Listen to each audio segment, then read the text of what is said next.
자, 안녕하세요. 야, 우리가 이전 영상에서 열대 기후에 대한 전반적인 특성하고 그 다음에 열대 우림 기후, 그 다음 사바나 기후까지 이야기를 했죠. 자, 이번 시간에는 열대 기후 중에 남아있는 열대 계절풍 기후를 이야기하고요. 그 다음에 위치는 적도 근처지만 해발 고도가 높아서 고산 기후가 나타나는 열대 고산 기후 이야기를 좀 하고, 그 다음 열대 기후 지역의 주민 생활, 농업은 뭐냐 또는 산업은 뭐냐, 그것들에 대해서 간단하게 이야기를 할 거예요. 자, 어쨌든 강의를 한번 시작해 볼게요. 자, 여러분들 열대 계절풍 기후는, 자, 여러분들 보다시피 열대 기후니까 A라고 지금 기호를 썼고요. 그 다음에 계절풍은 영어로 몬순이에요. 몬순. 자, 그래서 M이라고 썼다. 자, 그런데 이제 우리가 아직 설명을 하진 않았지만 세계 지리를 공부하는 학생들이 나중에 되게 많이 질문을 해요. 아니 선생님, 우리가 지금 열대 기후를 공부하는데 열대 우림은 무언지 잘 알겠대요. 1년 내내 적도 수렴대의 영향을 받아서 건기가 없는, 그리고 풀과 나무가 무성하게 자라는 그런 곳이라는 걸 쉽게 알 수 있는데, 사바나랑 그 다음에 열대 계절풍 기후는 도무지 구분을 못 하겠대요. 자, 그래서 그것부터 시원하게 구분을 좀 해주고 설명을 좀 들어갈게요. 자, 여러분들 열대 우림 기후하고 사바나하고는 지금까지 설명을 열심히 했으니까 아마 여러분들도 이해를 다 했을 거예요. 자, 두 기후의 가장 큰 차이는 1년 내내 비가 많이 내린다. 건기와 우기가 뚜렷하다. 그쵸? 그리고 여기 둘 다 비가 내리는 이유는 대류성 강수 스콜 때문에 비가 내린다. 그쵸? 자, 그런데 열대 몬순은 포인트는 이제 계절풍이에요. 그게 포인트예요. 자, 아무튼 얘는 비가 내리는 이유가 스콜 때문에 비가 내리기도 하지만 계절풍 때문에 비가 더 많이 내려요. 그래서 정리를 하자면 이렇게 나눌 수가 있어요. 건기가 없는 열대기후, 건기와 우기가 뚜렷한 열대기후. 하지만 얘는 같이 묶을 수가 있어요. 어떤 점에서 같이 묶을 수가 있냐면 겨울철이 건기예요. 건기. 자, M이라고 썼지만 우리나라랑 마찬가지예요. 자, 우리나라 계절풍 영향을 받는데 겨울철에는 건조한 바람이 불어서 비나 눈이 적게 내리죠.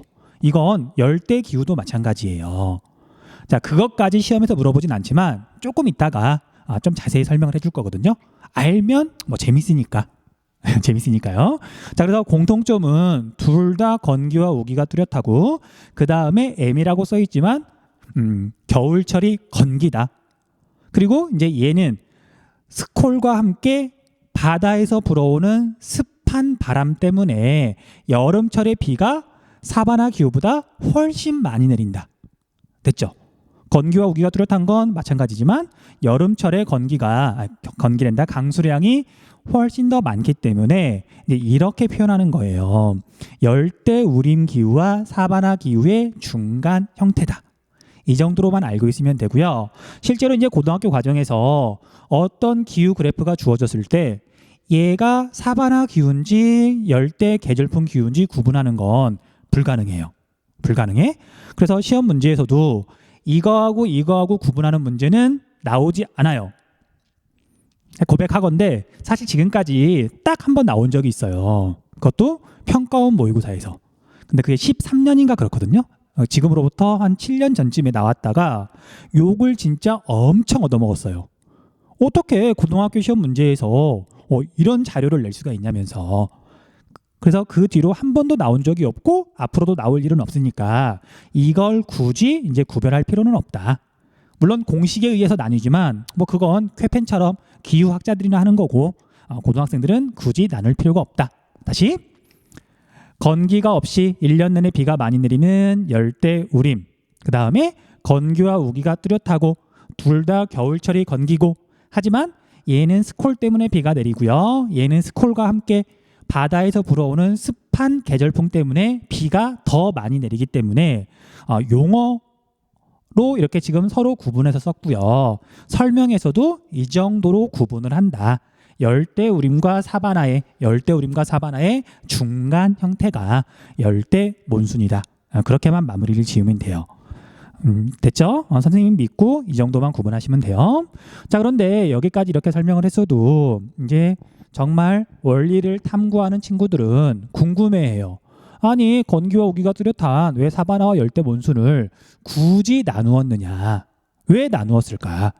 자, 지금 설명하는 건 여러분들 몰라도 돼요. 하지만 그렇게 호기심이 많은 그런 친구들을 위해서 선생님이 조금만 더 설명을 하도록 할게요. 네.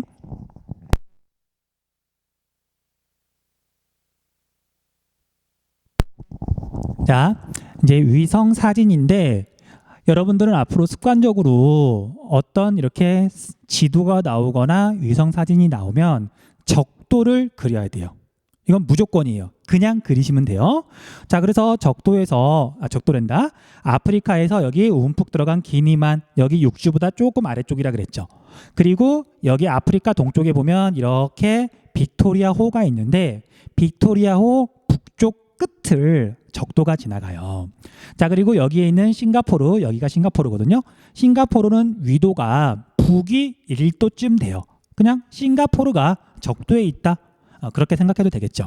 자, 그래서 아프리카에서부터 여기 빅토리아호를 지나서 이렇게 싱가포르의 살짝 아래쪽 그냥 싱가포르를 지나서 이게 적도예요. 이게 적도. 자, 이렇게 적도를 그려놓고 봤더니 이제 여러분들이 무엇을 더 볼 줄 알아야 되냐면요. 아, 지구는 지표면이 균일하지 않구나. 대륙과 해양이 불규칙하게 분포하는구나. 그것 때문에 기후도 약간은 달라요. 약간은 달라요. 자, 우리 아프리카 지난 영상에서 공부를 했으니까 여기를 먼저 살펴볼게요. 아프리카부터.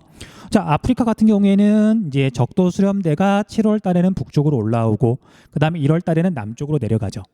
그리고 만약에 7월 달에 적도 수렴대가 이렇게 북쪽으로 올라왔다 그런다면 남쪽에서부터 무역풍, 북쪽에서부터 무역풍이 만나서 상승하면서 이제 비가 내린단 말이에요. 근데 잘 보세요.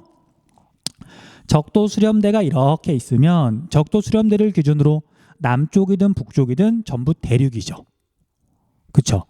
그래서 대륙을 지나오는 이제 무역풍은 자, 물론 아열대 고압대에서 하강한 공기가 대륙을 지나서 적도 수렴대에서 서로 만난 다음에 상승하죠. 자, 이 바람은 기본적으로 수증기가 많을까 적을까? 적어요. 적은 상태에서 상승하는 대류 현상 때문에 스콜이 내리고 그것 때문에 이제 비가 내린다. 그래서 강수량이 어마어마하게 많거나 그러진 않아요. 소나기가 하루 종일 내리는 게 아니라 오후에 잠깐 내리니까. 길게 안 내려요. 잠깐 소나기가 내리는 거예요. 대신 우기나 아니면 열대우림 같은 경우에는 날마다 소나기가 내리니까 그렇죠. 됐죠? 자, 그런데 우리가 이제 아시아 쪽으로 와서 봤더니 적도가 이렇게 있는데 적도가 바다예요. 그쵸? 바다예요. 당연히 우리가 기후를 따지는 건 바다에서 따지는 게 아니라 당연히 물론 섬도 있겠지만 우리 대륙에서 지금 기후를 구분해요. 인간이 살아가는 땅에서 구분을 하는 거란 말이에요. 자, 그러면 이제 뒤에 가면 아마 자료가 있을 건데 자, 우리가 7월 무렵에는 적도 수렴대가 열대 수렴대가 어떻게까지 이동하냐면요. 얘가 이렇게까지 이동해요. 그리고 우리나라 거의 근처까지 이렇게 적도 수렴대가 올라오거든요. 앞에 선가 한번 봤을 거예요. 우리가 뭐 7월 달, 그다음에 1월 달, 영어로 주라이, 그다음에 이렇게 써 있었잖아요. 자, 아무튼 그래서 이런 상태가 되면 자, 이제 여기에선 바람이 어떻게 보냐면요. 아열대 고압대에서 하강한 공기가 적도 수렴대를 향해서 모여드는데 자, 북쪽에서 이렇게 모여드는 공기는 어차피 대륙을 지나오니까 여기랑 별 차이가 없어요. 대륙을 지나오니까. 하지만 자, 남쪽에서 올라오는 바람을 봤더니 자, 아열대 고압대에서 하강한 공기가 적도로 향할 때는 진행 방향의 왼쪽으로 이렇게 불다가 전향력 때문에 근데 이 바람이 적도를 넘어가게 되면 전향력의 방향이 달라져요. 그래서 인도에서는 동남아시아 지역에서는 여름철에 바람이 이렇게 불어요. 이렇게 불어요. 저항력 때문에. 그래서 여기는 남동 무역풍인데, 자 여기서는 엄밀히 따지자면 남서 무역풍이 되는 거죠. 자 이건 사실 굉장히 심화 내용이라서 아까도 말했지만 그냥 관심 있는 사람만 보고요. 그렇지 않은 친구들은 빨리 넘기셔도 돼요. 자 그래서 이제 차이가 여기에서 나는 거예요. 아프리카는 남쪽에서 오는 이 무역풍이 대륙을 지나오니까 수증기가 별로 없어요. 만나서 상승해도 어차피 수증기가 별로 없으니까 비가 많이 내리는 건 아니에요. 하지만 열대 바다에서 이렇게 시작한 바람이 이렇게 불어서 대륙으로 왔죠. 이 바람은 수증기를 어마어마하게 포함하고 있어요. 그러면 이렇게 적도 수렴대에서 만나가지고 상승할 때, 물론 이제 7월 달에는 여기에 있지만 뭐 6월 달, 뭐 5월 달, 뭐 천천히 이동을 하는 거니까요.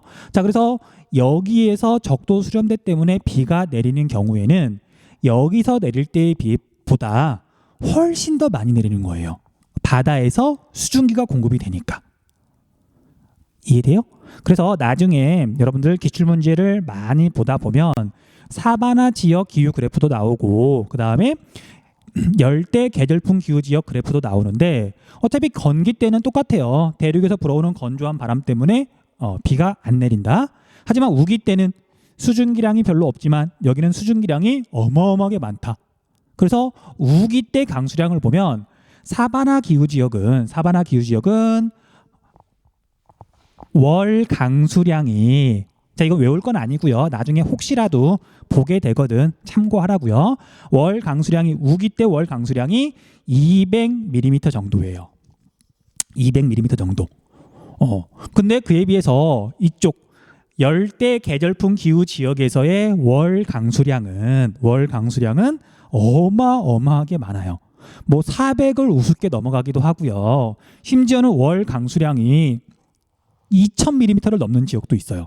자, 물론 얘는 이렇게 그 대류성 강수뿐만 아니라 다른 원인이 작용해가지고 비가 내리기도 하거든요. 근데 어쨌든 400mm를 넘는 게 보통이다.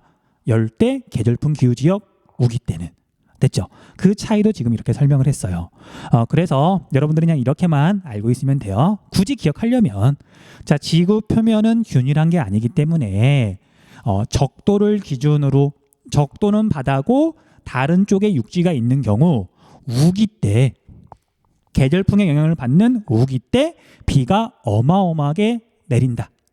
됐죠? 명쾌하죠? 자, 선생님이 이렇게 초반에는, 그러니까 교직 초반에는 이 부분을 어떻게 설명할까 아무리 고민을 해도 스스로를 이해를 못 시키겠더라고요. 하지만 가르치고 고민하고 또 고민하다 보니까 어느 순간 깨달음이 왔어요. 자, 이게 정확한 설명이에요. 자, 그다음에 이제 한 가지만 더 추가로 말할게요. 자, 그래서 건기와 우기가 뚜렷하고요. 그리고 분명히 이쪽 지역, 동남아시아와 남부아시아 지역, 여기 열대 기후 지역은 계절풍의 영향을 받아요. 자, 그런데 여기를 전부 다 열대 계절풍 기후라고 하지는 않아요. 이유는 아까 말했잖아요. 열대 계절풍 기후하고 사바나하고는 사실 큰 차이가 나지 않는다. 그래서 연 강수량 그걸 집어넣어서 어떤 공식에 의해서 구분하는 건데, 자 인도 거의 대부분이라든지 뭐 이런 지역이라든지 여기는 그런 공식에 집어넣으면 사바나 기후라고 나와요. 그래서 여기가 사바나라고 생각하지 말고요. 그냥 건기와 우기가 뚜렷한데 이쪽은 아프리카 쪽은 대부분 사바나고요. 그리고 여기 남부아시아와 동남아시아 지역은 열대 계절풍 기후다라고 알고 있으면 돼요. 대신 건기와 우기가 뚜렷한 건 마찬가지고요. 됐죠? 그리고 또 한 가지, 자 역시 이것도 그 공식 때문에 약간 애매한 게 발생한 건데 나중에 여러분들이 헷갈리지 말라고 이야기를 해줄게요. 자, 적도가 이렇게 있으면, 자 여기도 대부분 바다죠. 그리고 우리가 시험에서 자주 물어보는 다윈이라고 하는 도시가 여기쯤에 있어요. 자, 우리 수능 특강 교재에도 앞에 있었죠. 그런데 이 다윈 같은 경우에는 당연히 여름철에 바다에서 불어오는 습한 바람 때문에 강수량이 되게 많은데도 불구하고 공식에 집어넣어서 봤더니 사바나 기후라고 나와요. 의미는 없어요. 여기가 몬순인지 계절풍 기후인지 사바나 기후인지 굳이 따지는 건 의미가 없지만 건기와 우기가 뚜렷하기 때문에 둘 다. 하지만 여기는 오스트레일리아 북부 지역 여기는 사바나 기후다. 콕 찍어가지고 알아두시면 될 것 같아요. 됐죠? 자, 그럼 다시 수능 특강으로 돌아갈게요. 자, 이제 우리가 중요한 거 어려운 건 설명이 끝났고 이제 얘도 가벼운 마음으로 정리를 하면 될 것 같아요. 자, 열대 계절풍 기후는 가장 강수량이 적은 달의 강수량이 60mm 미만이다. 건기가 있다. 그리고 우기 때는 강수량이 어마어마하게 많다. 사바나 기후나 열대 우림 기후도 마찬가지예요. 여기는 대륙성 강수, 그다음에 아프리카의 뭐 이렇게 그런 열대 우림 기후나 아니면 뭐 아마존강의 열대 우림 기후나 거기는 대륙을 지나오는 무역풍이 만나서 상승하기 때문에 수증기량이 어마어마하게 많은 건 아니라서 사바나 기후의 우기와 열대 우림 기후의 그냥 평범한 월 강수량은 비슷해요. 약 200mm 정도 월 강수량이. 하지만 열대 계절풍 기후의 우기는 월 강수량이 400mm, 500mm 그쯤 훨씬 많다. 굳이 구별을 하려면 그렇게 하면 된다. 단 오스트레일리아 다윈은 분명히 계절풍의 영향을 받고 그 다음에 월 강수량이 우기 때 되게 많지만 거기는 공식에 의하면 사바나 기후로 분류된다. 그렇게까지만 알아두셔도 여러분들은 대한민국 세계지리를 공부하는 학생들 가운데 상위 5% 안에 들어갈 거예요. 자부심을 느껴도 돼요. 가져도 돼요. 넘어갈게요. 자, 그 다음에 분포는 주로 동남 및 남부 아시아 지역, 그 다음에 남아메리카의 일부 지역에서 나타나는데 여기는 그냥 지우셔도 돼요. 아시아의 남부아시아, 인도 주변과 동남아시아 지역에서 열대 계절풍 기후가 나타난다. 자, 그 다음에 특징은 열대 우림 기후와 사바나 기후의 중간형, 아까 자세히 설명했죠. 자, 그 다음에 적도 수렴대와 여기는 대륙성 강수. 자, 그 다음에 계절풍, 여름철에는 바다에서 습한 바람이 불어오기 때문에 습한 바람이 상승해가지고 어마어마하게 많은 비가 내린다. 그리고 우기도 더 길고 우기 때 비도 더 많이 내리고요. 그리고 건기는 짧게 나타난다. 자, 그래서 뭐 이렇게 보통 말로 표현하는데 여기서 이제 우리가 유추할 수 있고 우리가 이미 알고 있는 거랑 한 가지를 연결시킬 수가 있어요. 자, 얘는 뭐 시험에서 물어보는 건 절대 아닌데, 자, 여러분들 우리가 동남아시아 지역 한번 봐보세요. 동남아시아 지역은 건기와 우기가 뚜렷한 열대 계절풍 기후가 나타나요. 그런데 우기가 길고 건기가 짧대요. 근데 중요한 건 이런 기후 특성이 식물에 그대로 반영이 되거든요. 자, 여러분들 베트남의 식생, 베트남 하면 사바나랑 가까울까요? 아니면 열대 우림 정글이랑 가까울까요? 그쵸? 정글이랑 가깝죠. 그래서 사실 열대 계절풍 기후, 여기는 우기가 길고 건기가 짧고 우기 때 비가 많이 내리기 때문에 식생만 보면 또 열대 우림하고 비슷해요. 그래서 다시 말하지만 사바나 기후와 그 다음에 열대 계절풍 기후를 엄밀하게 구분하는 건 아무 의미가 없다. 넘어갈게요. 이건 설명했던 거니까 읽고 넘어가시면 되고요. 자, 그 다음에 이것도 마찬가지예요. 우기의 강수량이 그 다음에 열대 우림 기후보다 더 많다. 우기끼리 따져보면 얘는 바다에서 습한 바람이 불어오는 거라서 우기 때 강수량이 훨씬 더 많다. 넘어갈게요. 자, 이제 열대 고산 기후, 얘는 앞에서 이미 다 했어요. 자, 우리가 해발 고도가 낮은 적도 근처는 열대 기후가 나타나는데 맨날 우리나라 8월 달하고 비슷해요. 너무 더워요. 습도도 많아요. 습도도 높아요. 그러니까 사람이 살기 힘든데 마침 적도 근처에 해발 고도가 높은 곳이 있으면 사람이 살기 좋은 그런 기후가 나타난다. 자, 그래서 여기는 이제 글로 설명이 돼 있지만 우리는 머릿속에서 지도를 그릴 줄 알아야 돼요. 안데스 산지, 나라 이름으로 치면 콜롬비아, 그 다음에 에콰도르, 그 다음에 페루, 그 다음에 볼리비아까지. 나중에 다시 한번 정리해 줄게요. 그 다음에 아프리카 동부에 아비시니아 고원이라고 돼 있는데 여기에 나라 이름은 에티오피아예요. 에티오피아. 여러 번 했던 거니까 넘어갈게요. 그리고 이 기후 그래프도 여러 번 봤죠. 열대 고산 기후가 나타나고요. 그 다음에 그래서 여기 보고타는 콜롬비아의 수도인데, 자, 연교차가 굉장히 작죠. 굉장히 작은데 비교를 해보면 그래도 1월보다는 7월이 기온이 조금 더 높아요. 얘가 적도보다는 조금 북쪽에 있으니까. 그렇죠? 그리고 이제 얘는 18도씨보다는 당연히 낮아요. 그리고 대체로 10도에서 20도 사이 정도 되는데, 20도는 좀 많구나. 한 15도 정도 사이 되는데, 그래서 여기에서 기온이 일정하게 나타난다. 열대 고산 기후. 됐죠? 자, 그런데 이런 열대 고산 기후를 봤더니 연중 우리나라의 봄과 같은 기후가 나타난다. 이것도 자주 물어봐요. 자주 제시해요. 자, 언제나 항상 할 때 상이에요. 언제나 상자거든요. 언제나 봄과 같은 날씨가 나타난다. 1년 내내 봄과 같은 날씨가 나타난다. 봄 춘자를 써서 상춘기후라고도 그래요. 상춘기후. 자, 여러분들 지금 선생님이 촬영하고 있는 오늘은 4월 22일이에요. 근데 이제 어제부터 갑자기 날씨가 추워져가지고 지금 봄 중에 4월 하순 중에서는 꽤 추운 편이거든요. 사실 추워요. 하지만 우리가 평범한 4월 하순이면은 아침에는 한 7, 8도? 그 다음에 한낮에는 한 20도 정도? 여러분들이 며칠 전을 떠올려 보면 그 정도였잖아요. 그리고 아침에는 7, 8도, 낮에는 한 20도. 평균을 내보면 기온이 뭐 15도, 16도 또는 뭐 14도 그 정도 되겠죠. 그래서 이런 평균 기온이 1년 내내 계속돼요. 이런 고산 기후 지역에서는. 자, 고산 기후 중에 열대 고산 기후 지역에서는. 됐죠? 1년 내내 봄과 같은 날씨가 나타난다. 자, 그런데 여기까지 설명을 드리면 학생들이 와, 거기는 사람이 살기 참 좋겠네요 라면서 부러워하더라고요. 자, 전혀 부러워할 필요가 없어요.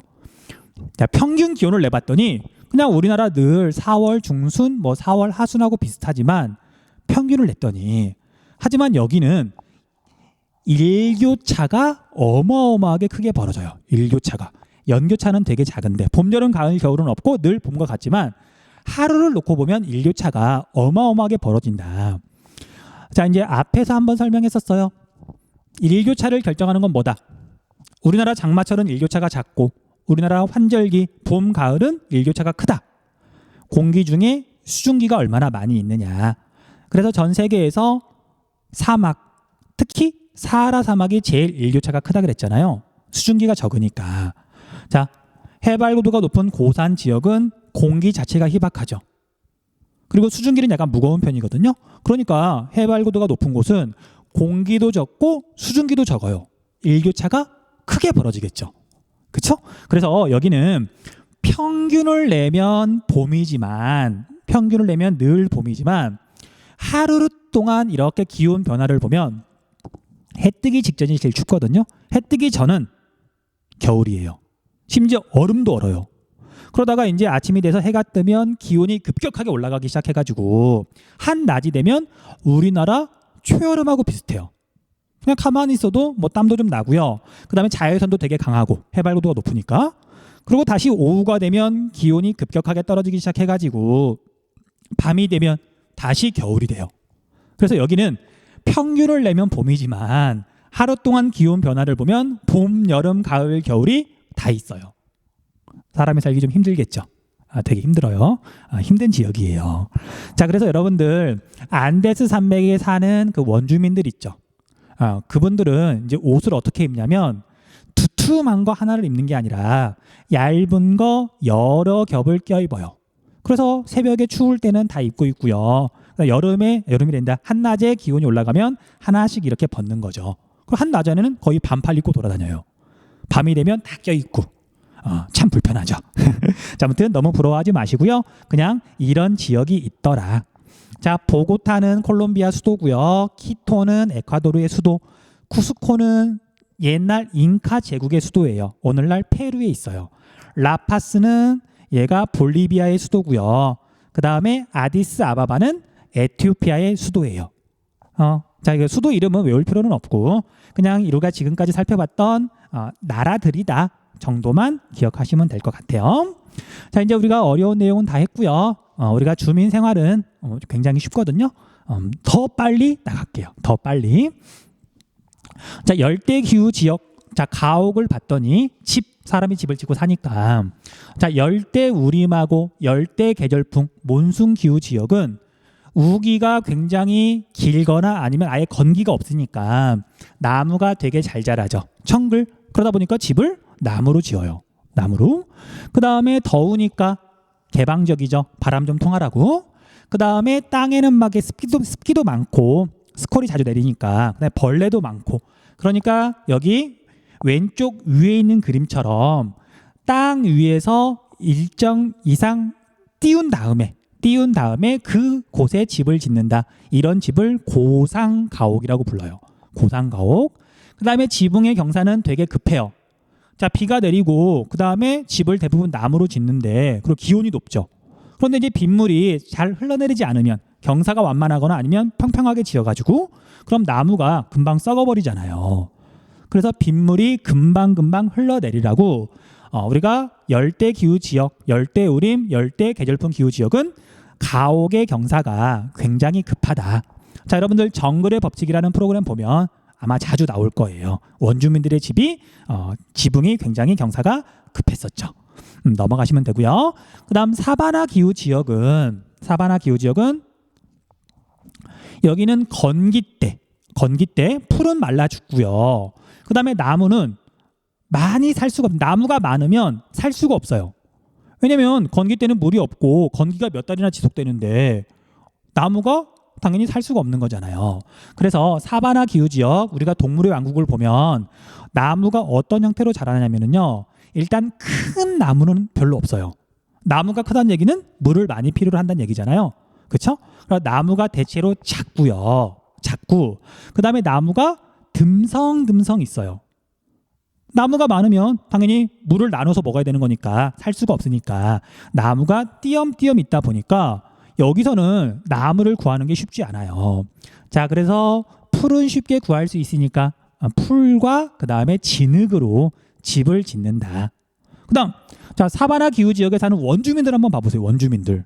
자, 원주민들을 봤더니 자, 동물들도 살기가 힘들어가지고 건기가 시작되면 비가 내리는 곳, 그래서 풀이 자라는 다른 지역으로 적도 수렴대를 따라서 이동하잖아요. 야생 동물들이. 그럼 거기에 사는 원주민들은 당연히 따라서 이동해요. 어쩔 수 없잖아요. 동물이 살기 힘들면 사람도 살기 힘든 거니까. 그래서 원래 사바나 기후 지역에 살던 원주민들은 계속 이동하면서 살았어요. 가축을 키우고 사냥을 하고 그래서 집을 이렇게 튼튼하게 계속 그 지역에서 살려고 그렇게 짓는 게 아니라 되게 간단하게 지었다. 언제든 이동하기 위해서. 됐죠? 그렇게 하면 이해하기 쉬울 거예요. 자, 그 다음 전통 산업을 볼게요. 이동식 경작. 자, 이건 조금 더 하나를 합쳐야 되는데 이동식이란 말하고 화전 농업하고 더하기를 해주세요. 이동식 화전 농업. 자, 여기에 사는 원주민들은 원주민이에요. 원주민들도 당연히 식량이 필요하죠. 농사를 지어야 돼요. 농사는 주로 여기 왼쪽에 있는 카사바나 얌 같은 작물을 재배해요.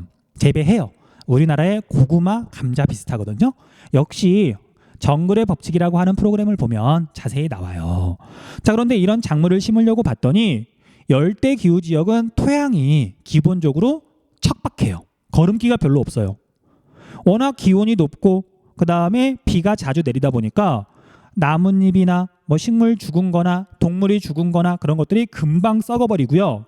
그 썩은 게 그대로 머물러 있어야 거름기가 될 텐데 비가 엄청나게 내리다 보니까 우기 때는 많이 내리다 보니까 금방 씻겨가지고 다 없어져 버려요. 거름기가 없어요. 척박해요. 농사 어떻게 짓죠? 비료 뿌리면 된다고요? 원주민들인데 원주민들 돈 있을 리가 없잖아요. 그래서 열대 우림기후 또는 계절풍 기후 지역에 사는 원주민들은 정글에다가 불을 질러요. 그러면 나무가 타고 재가 생기겠죠. 재는 거름기잖아요. 거름기가 있어서 나무를 불태운 그 거름기 재를 가지고 이용해서 농사를 지어요. 자, 그런데 또 비가 계속 내리다 보니까 몇 년쯤 지나면 당연히 그 재도 그 거름기도 다 식겨서 없어져 버려요. 그럼 어떻게 해요? 다른 데로 가서 또 불을 지르고 농사를 지어요. 또 여기가 거름기가 떨어지면 다른 데로 또 가서 불을 지르고 농사를 지어요. 이동식 화전 농업. 됐죠? 됐죠? 되게 쉬운 내용이죠. 자, 이제 그에 비해서 우리 사바나 기후 지역은 앞에서 방금 설명을 했었죠. 동물들도 비가 내리고 풀이 자라는 곳을 찾아서 끊임없이 이동하는데 사람들은 당연히 이동하는 거예요. 소나 양이나 염소 등을 키우는데 당연히 이 가축들이 풀을 먹으니까 가축을 데리고 사람들도 이동을 한다. 자, 이동하면서 가축을 키우는 걸 유목이라고 하고요. 자, 그 다음에 우리가 주로 아시아의 열대 계절풍 기후 지역에서는 베트남, 타이, 쌀국수 유명하죠. 그래서 벼농사를 주로 아시아 지역에서 많이 짓는다. 됐죠? 여기까지도 되게 쉬운 말들만 있었어요. 자, 그 다음에 산업하고 열대림만 하면 되겠네요. 자, 산업은 여러분들 열대 기후 지역 선진국은 별로 없죠. 대부분 약간 가난한 나라들이에요. 그래서 산업이라고 해봤자 뭐 별게 없어요. 별게 없어. 뭐 사실 그래 정리할 것도 별로 없어요. 중요한 거 딱 하나만 정리하면 되거든요. 자, 플랜테이션 농업을 한다. 열대 기후 지역에서는 열대우림, 사바나, 열대 계절풍 다 마찬가지예요. 플랜테이션 농업을 많이 한다. 자, 우리 플랜테이션 농업은 별게 아니에요. 역사성이 있거든요. 자, 과거에 유럽 애들이 자, 유럽은 중위도 지역에 있고 우리가 아직 공부하진 않았지만 온대 기후에 해당해요. 그리고 유럽 애들이 전 세계에 식민지를 만들었죠. 그렇죠? 자, 그런데 이제 식민지가 주로 어디에 있었냐면 이렇게 와가지고 아메리카의 열대 기후 지역, 뭐 브라질부터 해가지고요. 그 다음에 이렇게 와가지고 아프리카의 열대 기후 지역, 사하라 사막은 사막이니까. 자, 그 다음에 이렇게 돌아와가지고 이렇게 인도랑 그 다음에 동남아시아 지역 역시 열대 기후 지역이죠. 이렇게 식민지를 이렇게 운영하는데 식민지를 이렇게 만들었는데 그럼 당연히 여기에서 뭐 자원을 가져가든 뭐 사람을 끌고 가든 어쨌든 경제 활동을 했을 거란 말이에요. 자, 생각해 보세요. 유럽 애들은 주식이 밀로 만든 빵이나 면이죠. 밀이에요, 밀. 그런데 열대 기후 지역에서는 밀이 잘 자랄까 아니면 잘 안 자랄까? 적도 근처에서 밀을 수확할까 안 할까? 자, 밀은 약간 서늘한 곳에서 자라요. 서늘한 곳에서. 그러니까 여기에다가 식량 작물을 심을 수는 없는 거예요. 자기들한테 필요가 없으니까 밀을 심을 수가 없잖아요. 그렇죠? 그렇다 그래서 여기서 생산되는 카사바나 얌을 자기들이 갖다 먹을 것도 아니고 자기들이 원래 먹던 게 아니니까. 그래서 유럽 애들이 열대 기후 지역에 있는 식민지에다가 돈이 되는 뭐 공업의 원료가 되든 아니면 식량은 아니지만 이렇게 기호식품이라 그러죠. 우리가 뭐 커피 같은 것들 그런 것들은 분명히 내다 팔면 돈이 되니까 그런 걸 주로 심은 거예요. 그리고 그게 지금까지도 그대로 이어져 내려오고 있는 거예요. 비록 이 식민지들이 독립을 했지만 됐어요? 그런 걸 우리가 플랜테이션 농업이라고 한다. 자, 정리해 볼게요. 그래서 플랜테이션 농업은 열대의 기후 환경에서 열대 기후 지역에서 선진국은 유럽에 있는 나라들이나 뭐 미국 같은 나라들은 자본과 기술을 제공하고요. 돈이 많고 기술이 발달해 있으니까. 그다음에 열대 기후 지역에 있는 그 원주민들은 값싼 노동력, 그다음에 여기엔 나와 있지 않지만 당연히 토지, 땅을 제공하는 거죠. 그래서 재배하는 게 밀과 같은 식량 작물이 아니라 기호 작물, 기호 식품. 사람이 배부르자고 먹는 게 아니라 좋아해서 즐기고자 먹는 게 기호 식품이죠. 자, 대표적으로는 커피가 있고요. 안 적어도 돼요. 이게 원래는 이렇게 교과서가 바뀌기 전에는 이렇게 교육 과정에 포함이 돼 있었는데 여러분들부터는 빠졌어요. 그냥 그렇구나 하고 넘어가시면 돼요. 자, 커피가 있고요. 그 다음에 초콜릿의 원료가 되는 카카오가 있고요. 자, 그 다음에 차, 녹차, 홍차 이런 것들이 대표적인 기후 작물이에요. 열대 기후 지역에서 주로 재배하고요. 그 다음에 원료 작물은 자, 우리 고무, 천연 고무, 고무나무가 있어요. 그 다음에 우리가 면화라고도 하고 목화라고도 하는데 주로 날씨가 따뜻한 열대 기후나 아열대 기후 지역에서 많이 재배해요. 됐죠? 이렇게 재배하는 게 플랜테이션 농업이다. 자, 그런데 플랜테이션 농업에 대해서 이제 여기서는 조금 단순하게 나와 있는데 문제점이 좀 있어요. 자, 플랜테이션 농업은 여러 가지 작물을 막 섞어가지고 이렇게 재배할까? 아니면 한두 가지 작물만 몽땅 재배할까? 한두 가지 작물만 농사짓기 편하잖아요. 자, 그런데 만약 어느 해에 갑자기 그 작물의 생산량이 많아가지고 국제 가격이 폭락했어요. 그러면 타격이 굉장히 크겠죠. 첫 번째 문제고요. 가격 변화에 되게 민감하다. 타격이 크다. 그 다음 두 번째는 여기에서 지금 농사를 짓는데 식량 작물이 아니라 이런 걸 재배한단 말이에요. 그럼 원주민들은 열대 기후 지역에 사는 원주민들은 식량 부족 문제가 발생하는 거예요. 선진국들이 돈을 벌자고 열대 기후 지역에 있는 원주민들이 배를 고른 거죠. 약간 부조리한 부분도 있어요. 뭐 그런 걸 이제 시험에서 물어보진 않겠지만 그래도 우리가 플랜테이션 농업이 나왔으니까 그 정도는 좀 알고 있으세요. 자, 그 다음에 관광산업, 열대 기후 지역에 가서 관광을 한다. 사실 여러 가지 풍토병, 뭐 황열병이나 말라리아 뭐 그런 게 있어서 열대 기후 지역 관광은 뭐 많이 가는 편은 아니죠. 하지만 뭐 열대림을 트레킹한다든지 특히 사바나 기후 지역 사파리 관광 엄청난 관광 자원이죠. 자, 그래서 얘는 조금 있다가 다시 한번 설명을 할 거예요. 사파리 관광. 그 다음에 전통 부족 생활 체험을 할 거다. 넘어가고요. 그다음 마지막으로 열대림 파괴 문제 되게 심각해요. 자, 우리가 앞에서도 이야기를 했었는데 열대림은 면적이 넓다 좁다. 생각보다 좁다. 조금 이따 지도에서 볼 거예요.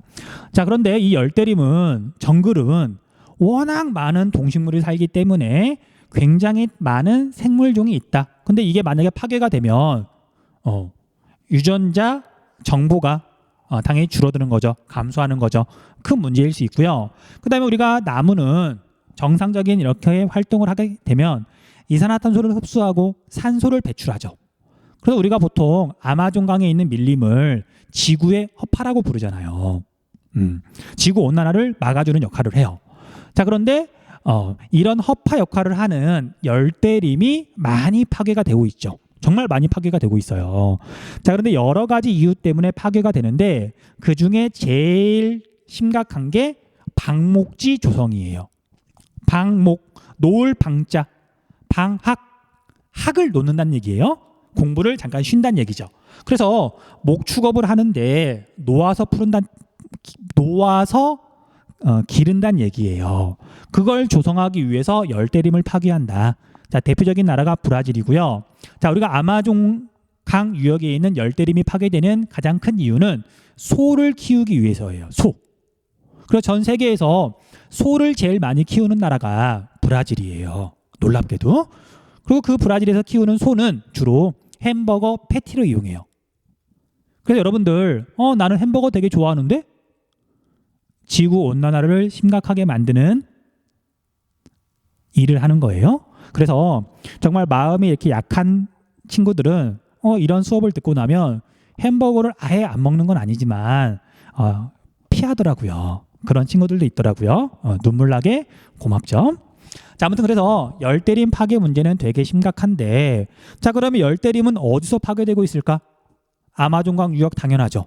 그 다음에 열대림은 아프리카에도 있고 동남아시아에도 있죠. 적도가 인도네시아를 비롯해가지고 몇몇 섬을 지나갔잖아요. 그런 데서도 열대림 파괴가 굉장히 심각하다. 자, 여기는 이제 보르네오 섬에 대해서 이렇게 자료가 나왔는데 얘는 지도를 보고 열대림이 어디에 분포하는지 한번 살펴보면 뭐 쉽게 이해할 수 있을 거예요. 자, 지도 한번 볼게요.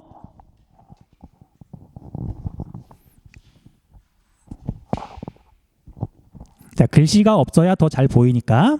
자, 여러분들 적도를 그려주면 좋겠지만 적도를 그려놓고 나면 이제 화면이 움직이지 않으니까 그냥 이렇게 볼게요. 적도는 대략 이렇게 지나갔었죠. 이렇게 지나갔었죠. 자, 그래서 여기 색깔이 되게 진한 부분이 열대 우림 기후 지역이에요. 식물이 정말 많다는 뜻이고요. 그다음 그 주변으로 녹색이 조금 옅어지죠. 이게 사바나 기후 지역이에요. 그다음에 이쪽 아시아 쪽으로 왔더니 적도가 지나가는 곳을 봤더니 녹색이 되게 진하죠. 열대 우림 기후 지역이고요. 그다음에 여기는 색깔이 조금 옅은데 사바나 기후 지역. 그다음에 이쪽은 색깔이 좀 옅은 부분도 있고 진한 부분도 있는데 열대 계절풍 기후와 사바나 기후가 섞여 있지만 어쨌든 계절풍의 영향을 받아서 여름철에 비가 엄청나게 내리는 곳, 그렇게 구분하시면 돼요. 그래서 여기 색깔이 진한 부분에서 전부 다 열대림 파괴 문제가 있다고 생각하시면 돼요. 다시 여기 이제 남아메리카까지 마저 보면, 자, 여기는 그릴게요. 워낙 또 중요하니까. 자, 아까 앞에서 여기 해안선 중에 움푹 들어간 곳이 있다 그랬어요. 여기가 적도라 그랬죠. 그래서 이렇게 그어보면 에콰도르를 지나가요. 이게 적도예요. 그래서 아마존강 유역은 지금 색깔이 되게 진하죠. 밀림. 아, 참고로, 자, 이제 우리가 정글 있죠. 우림, 빽빽함, 그 밀림을 지역에 따라 조금 다르게 불러요. 원주민들이 용어가 다른 거죠. 자, 그래서 아프리카 쪽에서는 이걸 우리가 보통 뭐라고 부르냐면요, 정글이라고 부르고요. 밀림을 말하는 거예요. 빽빽한 숲을 말하는 거예요. 아마존강 유역에서는 이걸 뭐라고 부르냐면 셀바스라고 불러요. 셀바스. 자, 이걸 아느냐 모르느냐 그것 때문에 뭐 정답을 찾냐 못 찾냐가 결정되는 건 아니지만 기출문제를 보면 셀바스라는 말이 한두 번쯤 나올 거예요. 당황하지 말라고 알려주는 거예요. 됐죠? 자, 이렇게 하면 열대림 파괴 문제가 나타나는 곳을 지금 찾아봤다. 자, 이제 정말 마지막 딱 하나만 설명하고 마칠게요. 자, 이 부분도 많은 학생들이 궁금해 하더라고요. 그래서 설명을 해주는 거예요. 자, 아프리카 쪽인데 적도 그릴게요. 적도는 여기 빅토리아 호의 북쪽을 지나가니까 이렇게 그리시면 돼요. 이렇게. 자, 그런데 열대 우림이 나타나는 곳을 봤더니, 자, 녹색이 진한 부분, 여기 열대 우림이에요. 그런데 아프리카 동쪽을 봤더니 열대 우림이에요, 열대 우림이 아니에요? 열대 우림이 아니에요. 헉, 적도인데? 그렇죠. 열대 우림 아니에요. 자, 그래서 여기에 중요한 나라가 두 개가 있거든요. 이름 외우셔야 돼요. 자, 여러분들 동물의 왕국 하면 생각나는 나라, 야생 동물의 천국, 사바나 하면 생각나는 나라, 아프리카에 있는 케냐, 탄자니아. 여기 이 나라가 케냐고요. 이 나라가 더 큰 나라, 밑에 있는 나라, 남반구에 있는 나라, 얘가 탄자니아예요. 그래서 사바나 기후, 그 다음에 사파리 관광으로 정말 유명한 세렝게티 초원이라고 있어요. 세렝게티 초원. 그게 두 나라에 걸쳐 있어요. 여기가 바로 동물의 왕국을 주로 촬영하는 곳이에요. 그런데 여기가 지금 적도 근처잖아요. 같은 위도대에서는 지금 열대 우림 기후가 나타나잖아요. 근데 여기는 사바나 기후가 나타나요. 다시, 아프리카는 적도라 하더라도 동쪽 지역은, 특히 케냐, 탄자니아는 색깔 다르게 할게요. 케냐, 탄자니아는 이제 여기만 예외예요. 적도에 걸쳐 있는데도 불구하고 여기는, 물론 여기까지도 사바나 기후가 나타난다. 사바나 기후가 나타난다. 자, 이유는 듣고 잊어버리세요. 여기에서 사바나 기후가 나타난다는 것만 기억하시면 되고요. 이유는 물어보지 않아요. 자, 이유는 왜 그러냐면요. 자, 여기 이 폭을, 리모컨의 폭을 지금 적도 수렴대가 비가 내리는 곳이라고 한번 생각을 해볼게요. 이 폭이. 그런데 지구 표면은 균일하지 않기 때문에, 그리고 상대적으로 여기 마다가스카르 섬을 비롯해 포함해가지고 아프리카의 동쪽은 육지가 많아요. 그리고 아프리카의 서쪽은 여기가 지금 바다잖아요. 그러다 보니까 물에 비해서 육지가 온도 변화가 더 크잖아요. 자, 적도 수렴대는 서쪽과 동쪽 가운데 어디가 더 남북으로 크게 움직일까?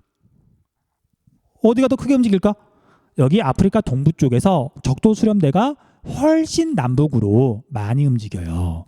자, 그래서 보세요. 7월 달이 됐더니 점점 얘가 위로 올라가요.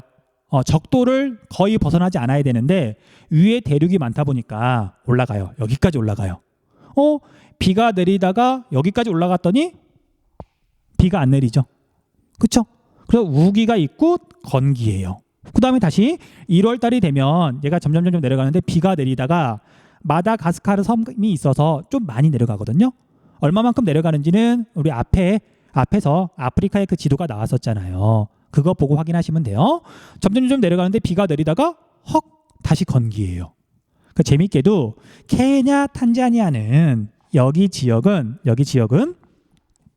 1년에 우기가 2번이고요. 건기도 2번이에요.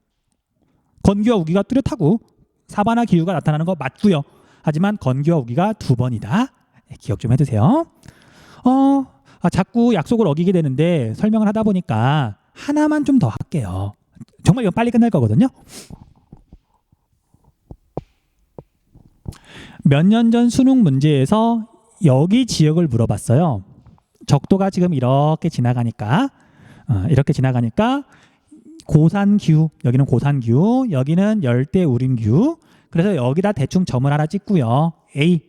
그 다음에 여기 파나마, 여기가 B. 자, 파나마는 어떤 기후가 나타날까요? 적도에서 조금 떨어져 있죠.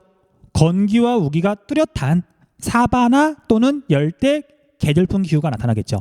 자, 사바나인지 계절풍 기후인지 그건 중요하지 않고요. 건기와 우기가 뚜렷한 기후가 나타나요. 자, 물론 여기는 여름철 7월 달이 우기, 겨울철 1월 달이 건기예요. 그렇죠? 자, 그다음에 또 여기 정도를 C로 찍었어요. 자, C는 남반구 쪽이죠. 건기와 우기가 뚜렷해요. 사바나 기후예요. 그래서 여기는 반대로 1월 달이 여름이니까 1월 달이 우기, 7월 달 남반구는 7월 달이 겨울이니까 7월 달이 건기. 그래서 파나마, 그다음에 적도, 그다음에 브라질 쪽에 있는 남반구에 있는 도시 세 개를 제시하고서 이렇게 연결하는 지역을 찾는 문제가 나왔었거든요. 자, 공부를 제대로 한 친구는 아주 쉽게 맞췄을 텐데 적도가 어디를 지나가는지 잘 몰라서 파나마가 어디 있는지 몰라서 틀린 학생이 되게 많았었어요. 그래서 선생님은 수업 시간에 좀 여기 파나마 자세히 설명을 했었죠. 잘 좀 알아두세요. 자, 여기까지 하면 열대 기후에 대한 설명이 다 끝났고요. 다음 영상은 우리가 이제 온라인 강의 수업 시간에 포함시키진 않을 테지만 우리가 클릭해서 볼 수 있도록 우리 2단원 2강 문제풀이를 올릴게요. 자, 다음 영상 올릴 때까지 잘 지내세요.